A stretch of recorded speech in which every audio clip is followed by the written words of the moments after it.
back to Cartagena, do you know anywhere that maybe I can stay? Because he knows everybody.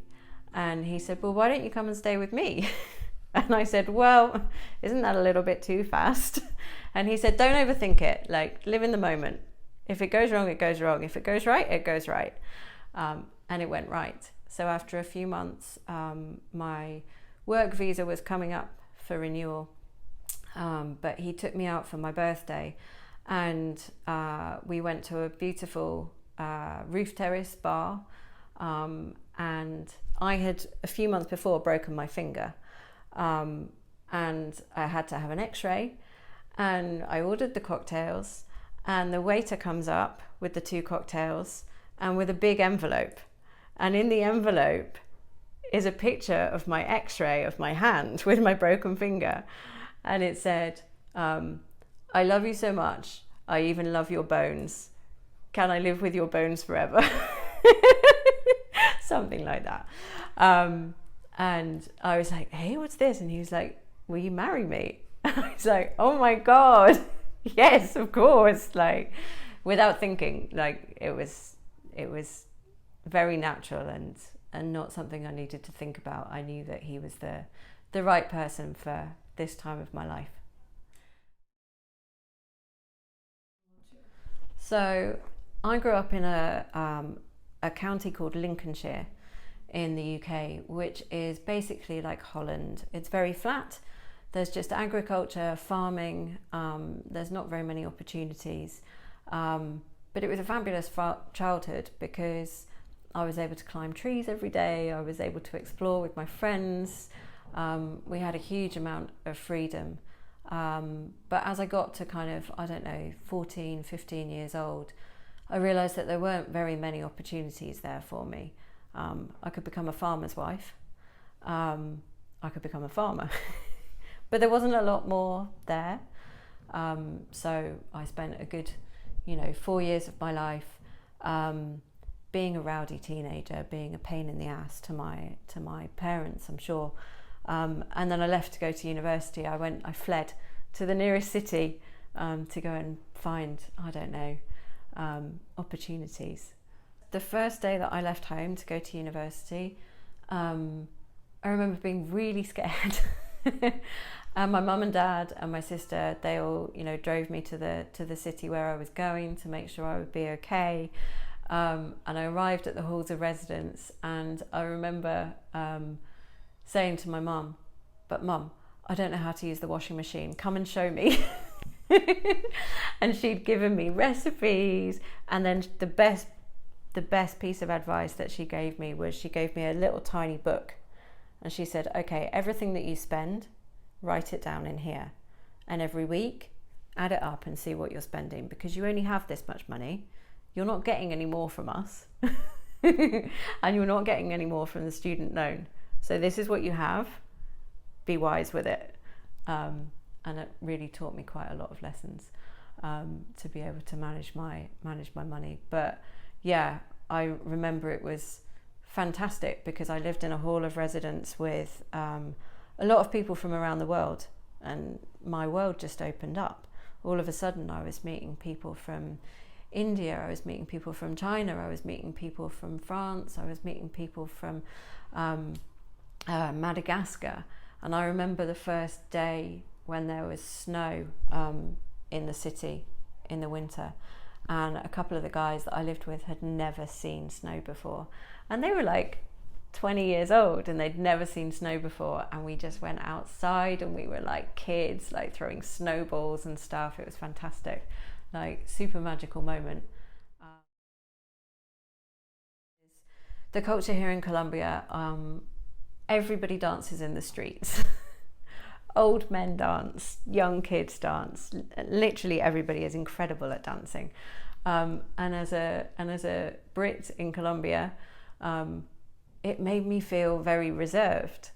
I was like, I really want to be able to dance in the streets like this. I really want to be able to sing, just, like nobody's watching, like I don't care. But I can't because I'm British and it's too difficult. And it was a real internal wrestle for quite a long time to be able to feel comfortable enough to to be yourself, and to understand that that doesn't mean that you have to be Colombian dancing in the streets. You can be your own version of it. And I think the moment when I realized that was when I was with my husband's mother a couple of months ago, and she said, no, Jenny is Cartagenera.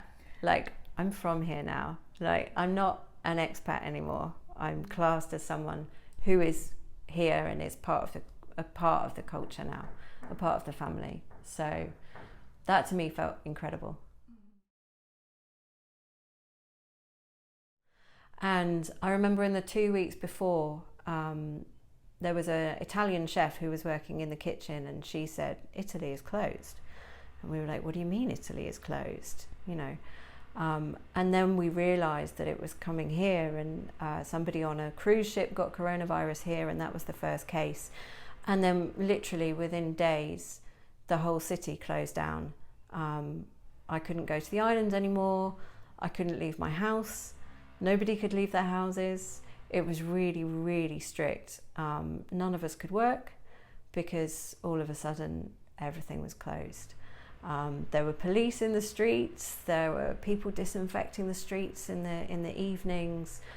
Sometimes there would be a truck that would go past with a priest saying prayers and saying mass. It was a really, really strange time. And I think everybody was in shock for a few months. And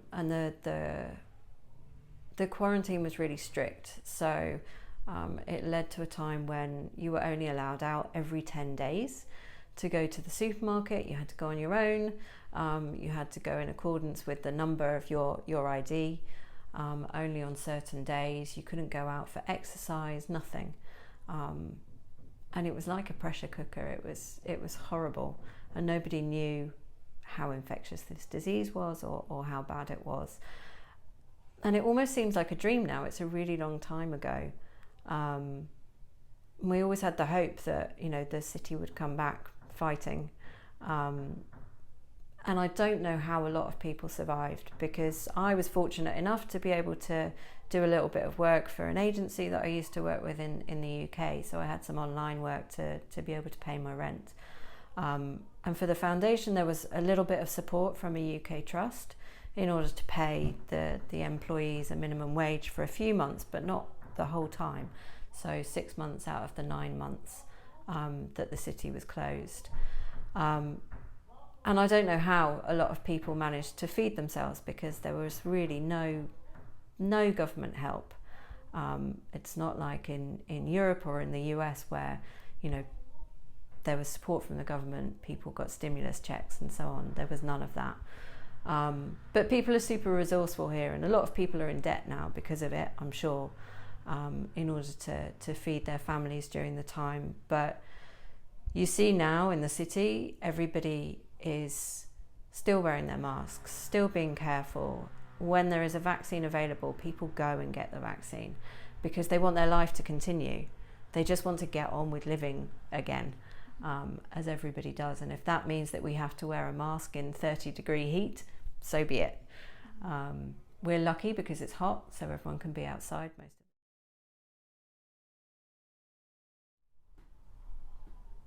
the time. Oh, very good question. I think if I was to talk to younger me, I would love to see me in my early 20s, because I was pretty crazy. I was out partying quite a lot. And I think I would probably say to myself, don't stress so much. Like, work hard, but it's okay to make mistakes. That took me a really long time to understand that, yes, it's important to be honest, it's important to work hard, it's important to be good to people, to be kind, but don't pressure yourself that you have to have all of these things, that you have to have 2.4 children, that you have to have a house, that you have to, save for your pension and all of this stuff. So many millions of people in the world live without any of this certainty, and a lot of them are still very happy. And making mistakes, you learn. As long as you learn from those mistakes, then don't worry about making them. Don't try to be perfect. Don't try to do everything super brilliantly all the time because your boss thinks it's the right thing to do, or because you want to go to university, or because you need to save for a house. You'll find your own strange kind of route through. And I think I used to put quite a lot of pressure on myself to do all those things, whereas now maybe I'm a bit older and I think, it's okay, I can reinvent myself, it'll be fine.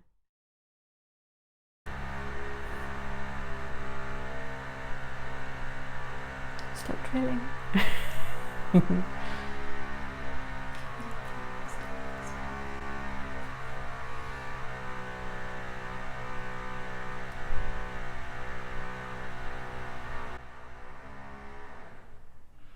Yeah, you could.